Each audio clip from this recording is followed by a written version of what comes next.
ಅದು ನನಗೆ ಸ್ವಲ್ಪ ಇನ್ಫೆಕ್ಷನ್ ಆಗ್ಬಿಟ್ಟಿದೆ, ಅದಕ್ಕೆ ಡಾಕ್ಟರ್ ಮಾಸ್ಕ್ ತೆಗಿಬೇಡಿ ಅಂತ ಹೇಳಿದ್ದಾರೆ.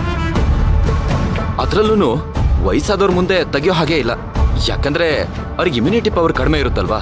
ಹಾಗಾಗಿ ನಮ್ಮ ಮನೆಯಲ್ಲಿ ನಮ್ಮ ಅಪ್ಪ ಅಮ್ಮನ ಮುಂದೆನೂ ನಾನು ಮಾಸ್ಕ್ ಹಾಕೊಂಡೇ ಇರ್ತೀನಿ.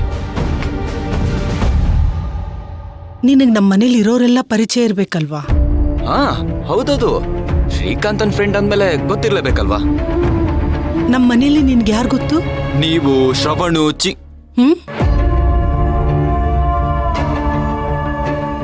ಹಾ ಅದೇ ಶ್ರೀಕಾಂತ್ ಅವರ ಚಿಕ್ಕಪ್ಪ ಚಿಕ್ಕಮ್ಮ. ಯಾಕಮ್ಮ ಹಾಗೆ ನೋಡ್ತಿದ್ದೀರಾ? ನಿಂಗೆ ಶ್ರೀಕಾಂತನ್ ತಂಗಿ ಭಕ್ತಿ ಗೊತ್ತಿಲ್ವಾ? ಓ ಗೊತ್ತು, ತುಂಬಾ ತರ್ಲೆ. ಹೌದು, ಅದೇ ತುಂಟುತನದಲ್ಲಿ ಅವಳ ಮದ್ವೆನೂ ಆಗೋಯ್ತು. ಮದ್ವೆಗ್ ನೀವು ಬಂದಿರ್ಲಿಲ್ವಾ?